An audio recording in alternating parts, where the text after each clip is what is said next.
Hello student, मैं Shivam Sharma CSA classes में आपका स्वागत करता हूं। आज की जो मेरी टॉपिक है वह है जनरेशन ऑफ कंप्यूटर। इससे पहले मैंने 2 वीडियो अपलोड कर दिए हैं जो कि आप जा करके प्ले लिस्ट में देख लीजिएगा। सारे वीडियो क्रम वाइज लगे हुए हैं। तो पहला वीडियो मैंने आपको इंट्रोडक्शन ऑफ कंप्यूटर बताया था, कंप्यूटर के परिचय के बारे में बता दिया था कि आपका कंप्यूटर क्या होता है, उसके प्रकार कैसे रहते हैं, उसमें इनपुट प्रोसेस आउटपुट क्या होते हैं और कहाँ कहाँ से कैसे क्वेश्चन आते हैं। दूसरा जो वीडियो बता दिया था, हिस्ट्री ऑफ कंप्यूटर बता दिया था कि कंप्यूटर की शुरुआत कहाँ से और कैसे हुई थी। ये कहते हैं अब जब कंप्यूटर की शुरुआत होगी तो कंप्यूटर की शुरुआत के बाद में कंप्यूटर की पीढ़ियों के बारे में हम आपको बताते हैं। तो जनरेशन ऑफ कंप्यूटर पहले देखते हैं।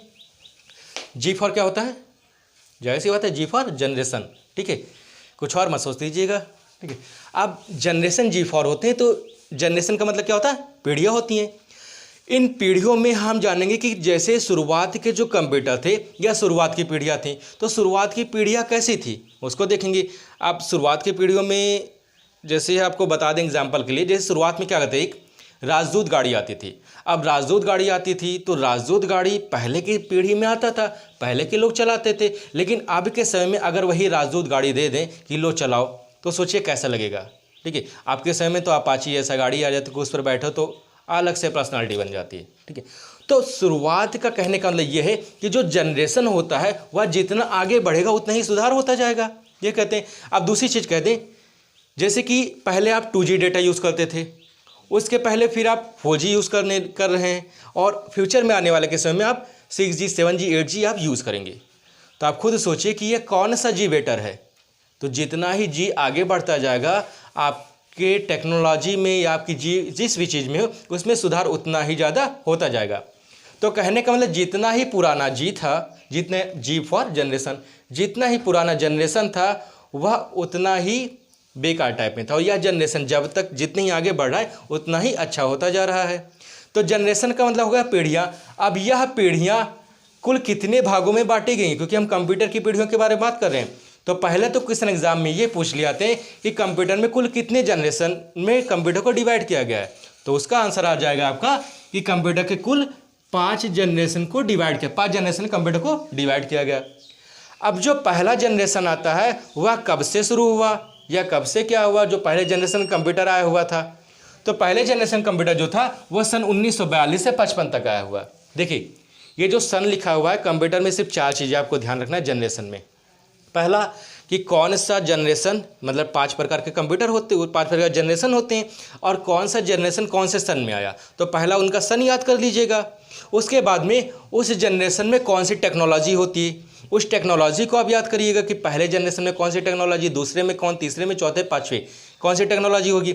देन उस टेक्नोलॉजी के बाद में वह उस कंप्यूटर का आप लैंग्वेज, कौन सा लैंग्वेज उसमें यूज़ होता था ये याद करिए, क्योंकि मैंने आपको लैंग्वेज बताया हुआ है कि कंप्यूटर जो लैंग्वेज समझता है वो मशीन लैंग्वेज समझता है, ठीक है। तो मशीन लैंग्वेज तो समझता है, और भी लैंग्वेज डेवलप हुई होंगी ना, क्योंकि जब हम अपने भारतीय संस्कृति में कुल 22 भाषाओं का यूज़ करते हैं तो कंप्यूटर कोई एक ही भाषा तो यूज़ करेगा नहीं कि खाली वो इंग्लिश करे या हिंदी करे या मराठी गुजराती। ऐसा थोड़ी ना कि कोई एक भाषा यूज़ कर देगा, वो भी तो बहुत से लैंग्वेज यूज़ करता होगा। अब कौन कौन सी लैंग्वेज कंप्यूटर यूज़ करता है उसके बारे में थोड़ा देखेंगे, एंड देन उस जनरेशन का जो एग्जाम्पल है, जो सबसे महत्वपूर्ण पार्ट है, उसको याद रखेंगे। तो हम देखिए ध्यान से सुनिएगा सभी बातें, क्योंकि यह जो दूसरा वीडियो है द हिस्ट्री ऑफ कंप्यूटर और जो जनरेशन ऑफ कंप्यूटर है, यह थोड़ा क्रिटिकल है। इन थोड़े दोनों वीडियो में आपको थोड़ा सा प्रॉब्लम क्रिएट होगी, और इन दोनों वीडियो के बाद में फिर नेक्स्ट जो वीडियो आएगा उन सब में आपको अच्छा लगेगा, और फिर वहाँ से आपको थोड़ा ज़्यादा ही समझ में आएगा। हम पहले कंप्यूटर में देखते हैं, जैसे हमने कहा कि पहला जनरेशन जो था, पहला जनरेशन के कंप्यूटर को 1942 से 55 तक किया गया। अब देखिए ये जो सन है, अगर आप बुक उठाएंगे तो बुक में कहीं 1944 लिखे रहते हैं, कहीं 45 लिखे रहते हैं। तो पहले तो ठीक था क्योंकि दोनों मान्य था, बट जब से परीक्षाओं में पूछे जाने लगे हैं, तब से ये जो 1942 है इसको एनसीईआरटी द्वारा प्रूव कर दिया गया है कि यही एक सन मान्य होगा। तो ये 1942 से 1955 तक आप याद रखिएगा। उसमें जो यूज़ होता था, जो टेक्नोलॉजी का मतलब कि जिसके माध्यम से आप डेटा वगैरह स्टोर करते थे, वह आपकी एक प्रकार की टेक्नोलॉजी थी। तो टेक्नोलॉजी या फिर यूँ कह दी कि जिसमें आप डेटा स्टोर करते थे, ठीक है, ये कहते हैं। तो आप वहाँ पर टेक्नोलॉजी का यूज़ करते थे जो आपका वैक्यूम ट्यूब और वाल्व था। इससे पहले मैंने पंच कार्ड भी बताया हुआ था, जो प्रीवियस वीडियो में बताया कि पंच कार्ड में भी डेटा को स्टोर करते थे। तो ये भी आपकी टेक्नोलॉजी पहले जनरेशन के कंप्यूटर में यूज़ की जाती थी। आपने क्या किया कि वैक्यूम ट्यूब और वाल्व यूज़ करते थे। यह एक निर्वात नली होती थी जिसके माध्यम से सिग्नल एक जगह से दूसरी जगह जाता था। ठीक है, तो वैक्यूम ट्यूब एक निर्वात नली होती थी। आप किसी दुकान पर जाइएगा, जो पुरानी टीवी वगैरह पड़ी रहती है, उस टीवी वगैरह में जो डिब्बा वाला टीवी होती है, जैसे ये ऐसे जो टीवी रहती है, तो इस टीवी के पीछे में एक निर्वात नली लगी होती है। ठीक है, और इसी से सिग्नल वगैरह पास होते हैं। तो ये कुल मिलाकर एक निर्वात नली है जिसके माध्यम से आपके सिग्नल जाते हैं जैसे दूसरी जगह। तो वैक्यूम ट्यूब आपके टेक्नोलॉजी यूज़ होती थी और यह टेक्नोलॉजी आपके पहले जनरेशन में थी। देन हमने बताया कि पहले जनरेशन में आपको बताया था कि गॉडफ्राइड ने बाइनरी लैंग्वेज को डेवलप कर दिया था। तो जो पहले जनरेशन का कंप्यूटर था, उस जनरेशन के कंप्यूटर में आपका मशीन लैंग्वेज यूज़ होता था। अब मशीन लैंग्वेज मैंने बताया था किसने डेवलप किया था, गॉडफ्राइड ने। और इस मशीन लैंग्वेज को ही बाइनरी लैंग्वेज भी कहा था या बाइनरी नंबर कहा था है। तो जो मशीन लैंग्वेज है उसी को कहना होता है कि 1 और 0 ये आपका मशीन लैंग्वेज होता है, कहते हैं मशीन लैंग्वेज कहते हैं। तो पहले जनरेशन कंप्यूटर में देखो, पहला 1942 से 55 तक हुआ और इस जनरेशन कंप्यूटर में जो टेक्नोलॉजी थी वो आपका वैक्यूम ट्यूब और वाल्व था। ठीक है, एंड थर्ड देखते हैं कि यह जो जनरेशन था उसमें जनरेशन में जो लैंग्वेज यूज़ होती थी वो आपका मशीन लैंग्वेज था। मशीन लैंग्वेज किसे कहते हैं वो आपने देखा। ठीक है, फिर इसके बाद में आते हैं एग्जाम्पल। जो एग्जाम्पल सबसे ज़्यादा यूज़ पूछे जाते हैं, जैसे मैंने आपको एनिएक और एडवैक ये दोनों अक्सर पूछे जाते हैं। तो एनिएक को मैंने बताया था कि एनिएक आपका पहला इलेक्ट्रॉनिक डिजिटल कंप्यूटर है जिसका पूरा नाम electronic numeric integrated and calculation होता है। यहाँ पर कर देते हैं। तो आप यहाँ ध्यान रखिएगा एनिएक। ठीक है, एनिएक आप ध्यान रखिएगा। एनिएक के बाद में दूसरा आपका लिखा हुआ है यूनिवैक। तो ये एनिएक और यूनिवैक ज़्यादा पूछा थी, ये तो बहुत ही कम या आते ही नहीं, लेकिन फिर भी पहले जनरेशन में आते हैं तो मैंने उसको लिख दिया। एनिएक आपका पहले जनरेशन मतलब वर्ल्ड का पहला इलेक्ट्रॉनिक डिजिटल कंप्यूटर था। और जो आपका यूनिवैक लिखा है इसको हम व्यापार के पर्पज से यूज़ करते थे। इसको फर्स्ट कॉमर्शियल कंप्यूटर कहते हैं। तो ये वर्ल्ड का पहला कॉमर्शियल कंप्यूटर है जिसका पूरा नाम यूनिवर्सल ऑटोमेटिक कंप्यूटर होता है कहते हैं। इसके बाद में आएंगे दूसरा। देखिए दूसरा है तो सेकंड जनरेशन। जब वहाँ से 1955 से ख़त्म हुआ तो 1955 के बाद में क्या आएगा, 1955 से फिर 64 तक चला। 64 तक चला तो पहले जनरेशन कंप्यूटर में आपने क्या देखा था कि वैक्यूम ट्यूब और वाल्व था। दूसरे में उसी वैक्यूम ट्यूब और वाल्व की जगह आ गया ट्रांजिस्टर। आप क्वेश्चन आते हैं कि यह ट्रांजिस्टर क्या होता है। देखिए पहले तो ट्रांजिस्टर हमने जैसे वहाँ पर सिग्नल को क्या करता था, एक जगह से दूसरी जगह भेजता था। ये भी आपकी जो इलेक्ट्रॉनिक सिग्नल है उस इलेक्ट्रॉनिक सिग्नल को ट्रांजिस्टर एम्पलीफाई करता था, मतलब कि चार्ज कर देता था। ठीक है, या उसकी गति स्पीड बढ़ा देता था, उसको कंट्रोल नियंत्रित करता था और उसको रोक भी सकता था। आप ट्रांजिस्टर कैसे देखेंगे, जैसे ट्रांजिस्टर का मतलब है कि आपका ये देखिए थोड़ा जगह इधर है, इधर हम बताते हैं। जैसे आपका है प्लेट, इस प्लेट पर छोटे छोटे ट्रांजिस्टर बने रहते जो बहुत ही छोटे छोटे रहते थे। ठीक है, यह ट्रांजिस्टर आपके जो होते थे सिग्नल को एम्पलीफाई भी करते थे, उसको कंट्रोल भी करते थे, उसको रोक भी देते थे जो आपका था। तो ये छोटे छोटे आपका जैसे जहाँ पर जो चिप बेस्ड होता है, जहाँ पर वो लगा रहता है, रेडियो वगैरह ओपन करें या कोई मोबाइल का ही मान लो ओपन करते हैं, जो प्लेट बेस होता है तो उस प्लेट बेस में आपका ट्रांजिस्टर लगा होता है, ये कहते हैं। तो ट्रांजिस्टर ये भी आपका टेक्नोलॉजी यूज़ होता था जो कि किसमें, सेकंड जनरेशन में था। सेकंड जनरेशन के बाद में आपका जो लैंग्वेज था, देखिए लैंग्वेज का तो एक वीडियो ही बनेगा, उस लैंग्वेज में थोड़ा आपको समझ में आएगा कि लैंग्वेज कितने प्रकार की होती हैं, क्या क्या होती हैं। तो जो यहाँ पर आपको थोड़ा याद कन्फ्यूज़न नहीं होगा लैंग्वेज में तो कोई परेशान होने वाली बात नहीं, लैंग्वेज आपको अलग से भी पढ़ेंगे कहते हैं। तो वहाँ पर लैंग्वेज आपका फिर हो गया असेंबली लैंग्वेज। तो यह आपका मशीन लैंग्वेज, असेंबली लैंग्वेज और हाई लेवल लैंग्वेज आप आगे भी पढ़ेंगे, इसमें कोई कन्फ्यूज़न नहीं होनी चाहिए। असेंबली लैंग्वेज एक प्रकार का संकेतांक था। ठीक है, यहाँ पर जो संकेत रूप में पढ़ते हैं इसको मिनीमोनिक लैंग्वेज भी कहते हैं, MEMONIC मिनीमोनिक लैंग्वेज भी कहते हैं, जो असेंबली लैंग्वेज होता था। और मशीन लैंग्वेज, उसके बाद मशीन लैंग्वेज के बाद में यहाँ पर हाई लेवल लैंग्वेज होता था। हाई लेवल लैंग्वेज ऐसा लैंग्वेज था जो कंप्यूटर द्वारा ही समझा जाता था, मतलब उसको कंप्यूटर ही समझ सकता था। वो एक प्रोग्रामिंग के माध्यम से आपका हाई लेवल लैंग्वेज बनाया जाता था या बनता था। ये आपका एक प्रोग्रामिंग लैंग्वेज था जो हाई लेवल लैंग्वेज है। यहाँ पर जो एग्जाम्पल थे वह IBM था। IBM जो कि एक बहुत ही बड़ी कंपनी है, कंप्यूटर के क्षेत्र में बहुत ही फेमस है। तो IBM 1620, IBM 7094 और यहाँ पर फिर CDC 1604। इसमें जो महत्वपूर्ण है वो ये ध्यान रखेगा कि जो इसका एग्जाम्पल है, जो लैंग्वेज है, लैंग्वेज आपका था कि असेंबली लैंग्वेज था और आपका हाई लेवल लैंग्वेज था। तो हाई लेवल लैंग्वेज और असेंबली लैंग्वेज यूज़ होता था। तो ये लैंग्वेज तो है, लेकिन इस लैंग्वेज में जो प्रोग्राम बनते थे वह प्रोग्राम आपका फॉर्ट्रॉन और कोबोल, ये दोनों भी बनाए जाते थे। ठीक है, फॉर्ट्रॉन कहने का मतलब जो थर्ड जनरेशन था, थर्ड जनरेशन के कंप्यूटर में आपका फॉर्ट्रॉन यूज़ होता था और कोबोल यूज़ होता था। तो जो थर्ड जनरेशन का लैंग्वेज था वही सेकंड में भी यूज़ होता था और वही थर्ड में भी यूज़ होता था। तो सेकंड में पूछा जाए कि कौन सा लैंग्वेज यूज़ होता था तो उसको भी आप फॉर्ट्रॉन और ये कोबोल कहेंगे, और थर्ड में पूछा है कौन सा होता था तो वहाँ पर भी फॉर्ट्रॉन और कोबोल कहेंगे। देखिए, ये जो फॉर्ट्रॉन और कोबोल था, फार्मूला ट्रांसलेटर, ये मौसम वगैरह की जानकारी देता था, ऐसा प्रोग्राम था या ऐसा सॉफ्टवेयर था।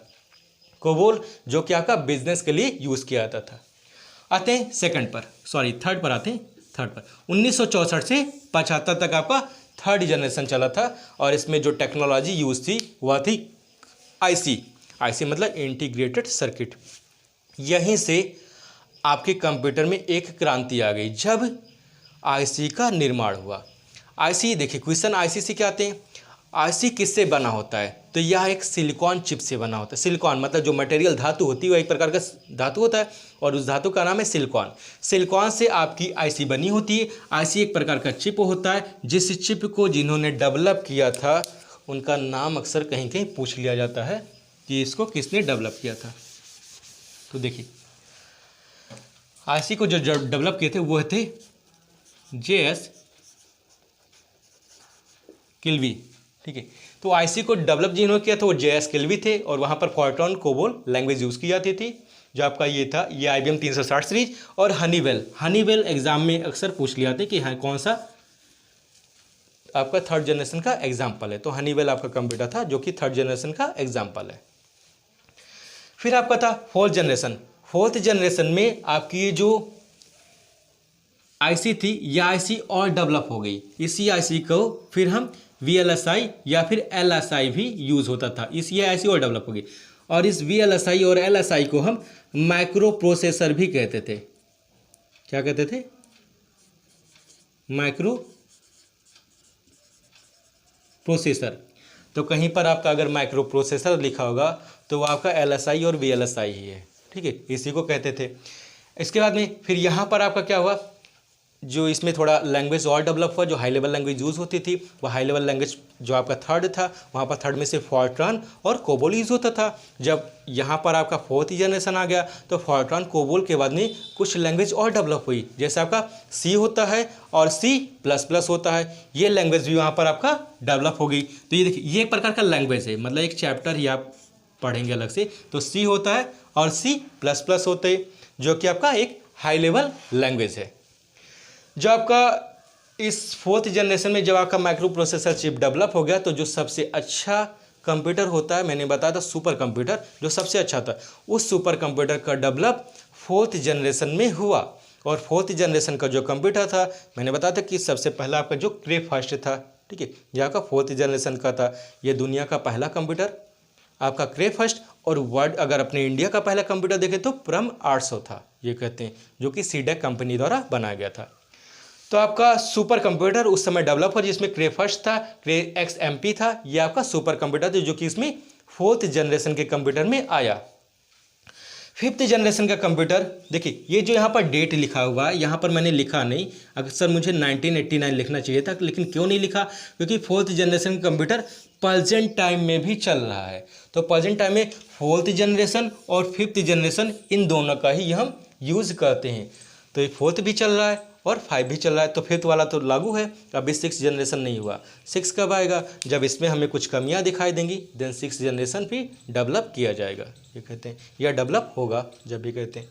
तो यहाँ पर क्या था, VLSI, यहाँ पर जैसे IC यूज़ किया गया, IC का थोड़ा और अच्छा प्रारूप था VLSI, और VLSI से भी बड़ा था ULSI, very large scale integrated, और यहाँ पर था अल्ट्रा लार्ज स्केल इंटीग्रेटेड। देखिए, ये जो यहाँ पर तीनों में देते IC, VLSI, LSI और इसके बाद ULSI, इसमें डिफरेंस क्या था आपका, जैसे मैंने बताया कि आपका जो ट्रांजिस्टर था, ट्रांजिस्टर में डेटा को स्टोर करते थे या आपका टेक्नोलॉजी थोड़ा डेवलप हुई थी उसके माध्यम से स्टोर करते थे। उसके बाद में आपका फिर LSI आया। तो LSI जो था उसमें क्या था कि ये आपका जैसे LSI मान लो इतना था, अब उसी LSI पर बहुत ढेर सारे ट्रांजिस्टर छोटे छोटे लगे होते थे, ढेर सारे ट्रांजिस्टर, लगभग ट्रांजिस्टर की संख्या एक LSI पर 30,000 हो जाती थी, 30,000 ट्रांजिस्टर लगे थे। तो सोचिए जहाँ पर एक ट्रांजिस्टर काम करता था वहाँ पर 30,000 ट्रांजिस्टर काम करेगा तो कितना डेटा स्टोर हो जाएगा, बहुत ज़्यादा हो जाएगा स्टोर, ये कहते हैं। तो आपने यहाँ पर LSI फिर VLSI EVLSI याद किया, ये कहते हैं। जो लैंग्वेज थी C++ और यहाँ पर सुपर कंप्यूटर यूज़ होता है। 5th जनरेशन में आपका एक हाई लेवल लैंग्वेज थोड़ा डेवलप हो गया, यहाँ पर एक लैंग्वेज आ गई KIPS, knowledge information processing system हो गया। और इस किप्स में आपका जो कंप्यूटर आता था, जो प्रेजेंट टाइम में हम कंप्यूटर यूज़ कर रहे हैं, वो आपका जैसे लैपटॉप यूज़ करते हैं, डेस्कटॉप यूज़ करते हैं, तो ये आपका लैंग्वेज डेवलप हुआ, मतलब सॉरी ये आपका कंप्यूटर आपका प्रेजेंट टाइम में 5th जनरेशन कंप्यूटर में हम यूज़ करते थे। तो जो आपका 5th जनरेशन का कंप्यूटर है वो आपका माइक्रो कंप्यूटर या एम्बेडेड कंप्यूटर कह सकते हैं।